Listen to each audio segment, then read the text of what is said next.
کبھی سوچا ہے کہ معاشرے بنتے کیسے ہیں؟ آخر وہ کیا چیز ہے جو اتنے سارے لوگوں کو جوڑ کر رکھتی ہے؟ اور کیا ہوتا ہے جب یہ بنیادیں ہی کمزور پڑ جائیں؟ چلیں آج نظم و نسق اور سماج کی انہی بنیادوں کو سمجھنے کی کوشش کرتے ہیں۔ اچھا، ایک بات بتائیں، کوئی ایک شخص اکیلے ایک پوری سڑک بنا سکتا ہے یا اپنے پورے گاؤں کے لیے پانی کے کنویں کی حفاظت کر سکتا ہے؟ نہیں نا۔ وجہ بہت سیدھی سی ہے۔ کچھ کام اتنے بڑے ہوتے ہیں کہ وہ کسی ایک انسان کے بس کی بات ہی نہیں ہوتے۔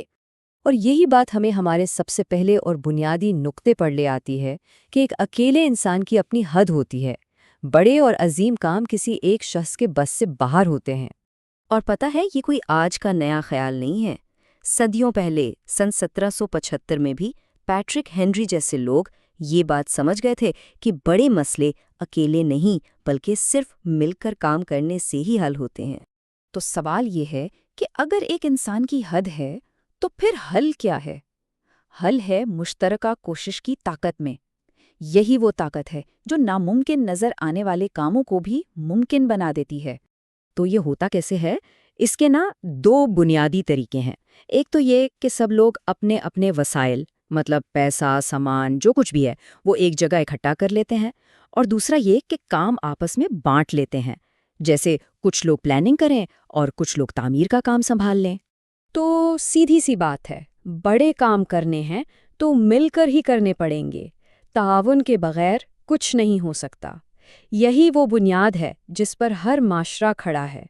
اچھا، جب اتنے سارے لوگ مل کر کام کریں گے تو ظاہر ہے انہیں کوئی سسٹم بھی تو چاہیے نا جو سب کو ساتھ لے کر چلے۔ بس یہیں سے بات آتی ہے نظم و نسق کی، جسے ہم گورننس کہتے ہیں۔ تو یہ گورننس ہے کیا بلا؟ سیدھے لفظوں میں یہ کسی بھی گروپ کو چلانے کے لیے لیڈرشپ اور فیصلے کرنے کا ایک پورا پروسیس ہے۔ مطلب وہ اصول اور طریقے جن سے ایک گروپ منظم رہتا ہے اور مل کر کام کرتا ہے۔ اور مزے کی بات یہ ہے کہ یہ اصول ہر جگہ کام کرتا ہے۔ سوچیں، ایک چھوٹے سے اسکول کے کلب سے لے کر سیدھا اقوام متحدہ تک ہر جگہ گورننس موجود ہے، بس اسکیل کا فرق ہے، آئیڈیا بالکل وہی ہے۔ چلیں اب اسی آئیڈیا کو ایک سٹیپ اور آگے لے کر چلتے ہیں اور ایک بہت خاص قسم کے نظام کی بات کرتے ہیں، یعنی حکومت۔ حکومت اصل میں وہ ادارہ ہے جو کسی شہر، صوبے یا پورے ملک کے لوگوں کی طرف سے فیصلے کرتا ہے۔ آپ کہہ سکتے ہیں کہ یہ گورننس کی سب سے بڑی اور سب سے منظم شکل ہے۔ یہاں ایک بہت اہم بات سمجھنے والی ہے۔ دیکھیں، ہر حکومت ایک قسم کی گورننس ہی ہوتی ہے، لیکن ہر گورننس حکومت نہیں ہوتی۔ وہی اسکول کلب والی مثال لے لیں، وہاں گورننس تو ہے لیکن اسے حکومت تو نہیں کہہ سکتے نا۔ حکومت کا پیمانہ بہت بہت بڑا ہوتا ہے۔ تو سوال یہ اٹھتا ہے کہ یہ حکومتیں یہ اختیار، یہ پاور حاصل کیسے کرتی ہیں؟ اگر تاریخ کو دیکھیں تو بنیادی طور پر اس کے صرف دو ہی راستے نظر آتے ہیں۔ تاریخ بھری پڑی ہے حکمرانوں کی مختلف قسموں سے۔ کبھی فرعون تھے، کبھی بادشاہ اور شہزادے، آج کل صدر ہوتے ہیں، کہیں مذہبی رہنما ہوتے ہیں۔ مطلب لیڈرشپ کی شکلیں تو وقت کے ساتھ بدلتی رہی ہیں۔ لیکن حکمران کوئی بھی ہو، فرعون ہو یا صدر، اقتدار حاصل کرنے کے بنیادی راستے صرف دو ہی رہے ہیں۔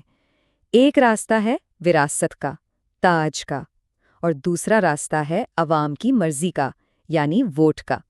ایک طرف ہے وراثتی نظام، مطلب پاور خاندان میں ہی رہتی ہے، باپ سے بیٹے کو نسل در نسل، جیسے بادشاہت میں ہوتا ہے۔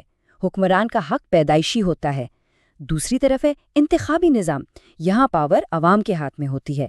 وہ ووٹ دے کر اپنے لیڈر خود چنتے ہیں تاکہ وہ ان کی نمائندگی کریں۔ بہت سے ممالک میں، جیسا کہ امریکہ کی مثال ہمارے سامنے ہے، لیڈرز کو عوام ووٹ دے کر چنتی ہے۔ ایسے سسٹم میں طاقت کا اصل مرکز عوام ہی ہوتے ہیں۔ تو آئیے ذرا اس پورے سفر کو سمیٹتے ہیں۔ ہم نے بات شروع کی ایک اکیلے انسان سے، پھر دیکھا کہ بڑے کاموں کے لیے مل کر کوشش کرنا ضروری ہے۔ اس کوشش کو منظم کرنے کے لیے گورننس کی ضرورت پڑی، پھر گورننس کی سب سے بڑی شکل یعنی حکومت سامنے آئی، اور آخر میں ہم نے دیکھا کہ حکومت کو اختیار دو طریقوں سے ملتا ہے، یا تو وراثت سے یا پھر انتخاب سے۔ اور یہیں پر آ کے ایک بہت بنیادی سوال پیدا ہوتا ہے جس کا جواب ہر معاشرے کو اپنے لیے خود تلاش کرنا پڑتا ہے کہ اصل طاقت کا سرچشمہ کیا ہے، عوام یا پھر وراثت؟